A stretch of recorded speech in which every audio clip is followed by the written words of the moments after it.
Welcome to another episode of Power Bourbon. And once again, my favorite time of the year, we found Elijah Craig Barrel Proof.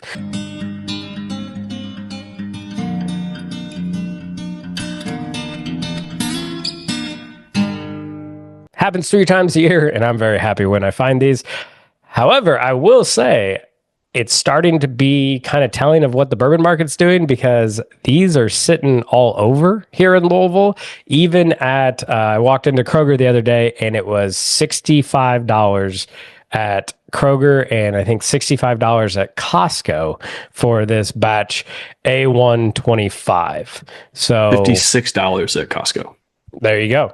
So they are starting to sit on the shelves. I've also seen the Larceny Batch A and the newest Bernheim Wheated Barrel Proof sitting out. So they're just not moving as quick. So if we do a good review, you might be able to find it in your area.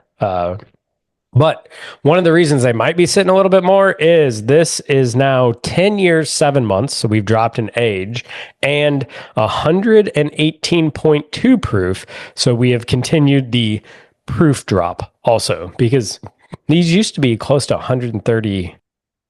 Yeah, above 133. Yeah.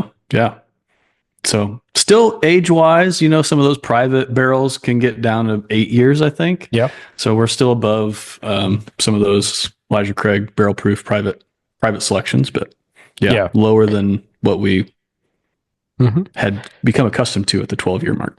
Yeah, I think we were spoiled. Hopefully we get spoiled again. But I will also say we've touted this as one of the best buys in bourbon, best bargains in bourbon. And usually we say $10 an age statement. So these are still coming $50 to $70. We'll say $60 to $70 to be fair, unless you happen to find it at Costco. And it's 10 years. So on the price to age, it should be more of $100 price point. So, we're still getting a bargain, I would say. So we just have to see if the flavor profile agrees with us. So yeah, let us see. Cheers.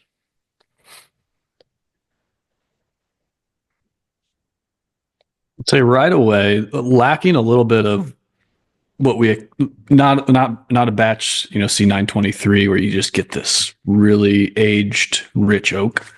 There's definitely oak there, but it's not what I'm looking for in a best of, I'd say. No.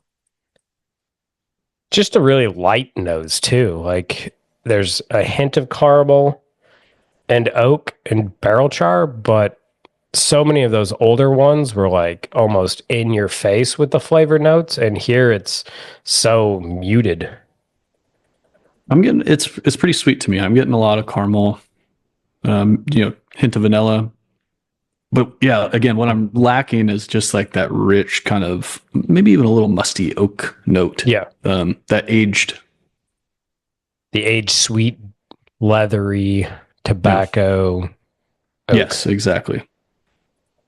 The things that we kind of come to expect with Elijah Craig Barrel Proof, and we love. Yeah, but definitely, I like the caramel is present, is there, it's abundant. Yeah.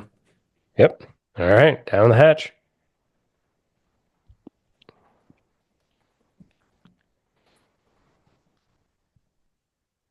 It kind of follows that nose where it doesn't give you that rich oak. No, but getting it is a sweet honey caramel, just a hint of that grain in the front, not like a young grain, but a hint of grain in the front side of that palate. Light tingle and finish. I think that's honestly where, and maybe some of this is the lack of proof or the difference in proof that we typically expect is affecting that finish, I think. Yeah. No, that is all sweetness, like confection sugar, maybe even a little creme brulee, like sugar notes, everything like that. On the second sip, I'm getting a little bit more on the finish. The spice is definitely building, which is great. Yeah. But I'm not getting much oak at all through the whole thing, which is kind of sad, because those oak tobacco notes is what I really like with Elijah Craig. And it's got the sweetness, but it doesn't have those wonderful oaky tobacco notes. Yeah, one of the favorite flavors to me is when that oak and a little bit, you get a little bit of that dryiness as at the very end of Mm-hmm. that finish, and I'm just not getting that at all in this. Um, Boy, that's really sweet. I do like your pointing out that yeah, a few more sips, the finish does build. Mm-hmm. You know, it's still, let's be honest, it's still 119 proof. Yeah. Yeah. You still get the proof.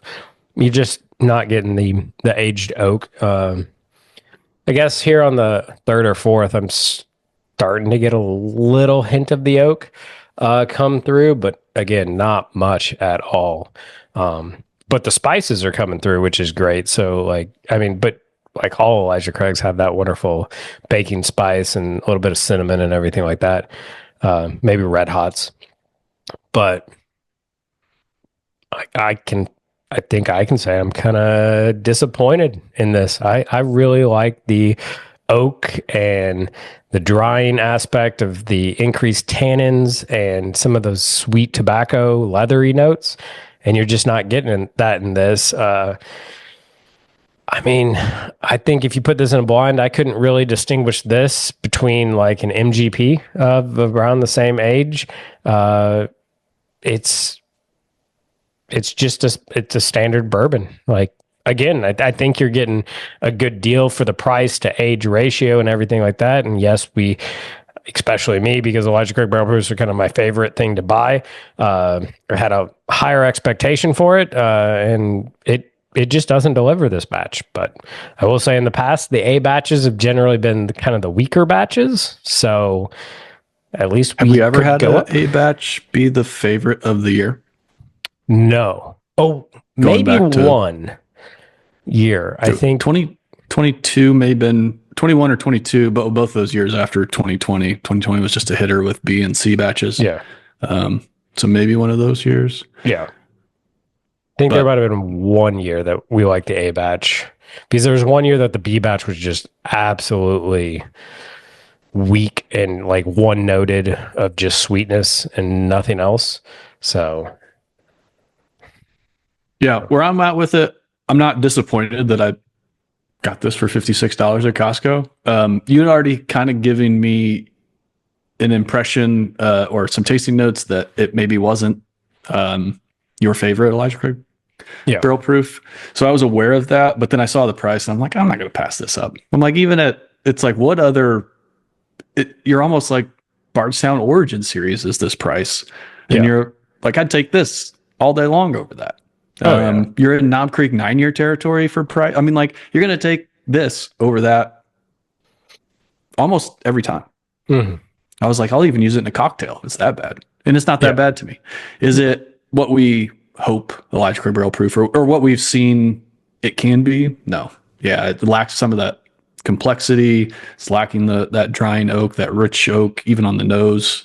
But if sweetness is your jam, you may really enjoy this. Maybe I think it still drinks plenty high, so it's not like it's a low proof entry, your foray into Elijah Craig barrel proof. If you drink 90 to 100 proof bourbons, like it's still barrel proof. So Yeah.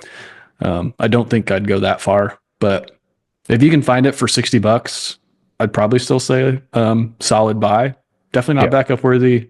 And if it's 85, I'd probably be at a pass unless your stock on Elijah Craig barrel proof on your shelf is really that low. I think maybe they just decided they wanted to highlight the sweet side and none of the oakiness. So maybe B or C, we get an overly oaked barrel, and hey, that would be kind of cool. But yeah, I agree with you. I think you find it for anywhere in the $60 to $70 price range, you're going to be happy. This is probably just not going to be one of your backup ones that you get a whole bunch of them like we've had in some of the past. But at the end of the day, you're still getting a 10, almost, I guess it's 10 and a half year old bottle for 60 to $70. Can't really be upset about that. And is from a, reputable brand.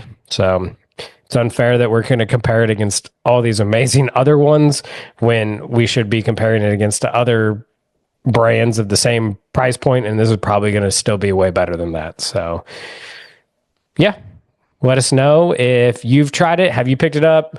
What do you think about the continuing downcline of the age and the proof with Elijah Craig? Will we ever see 130, 12-year-old bourbon from them again? I mean, I would love to.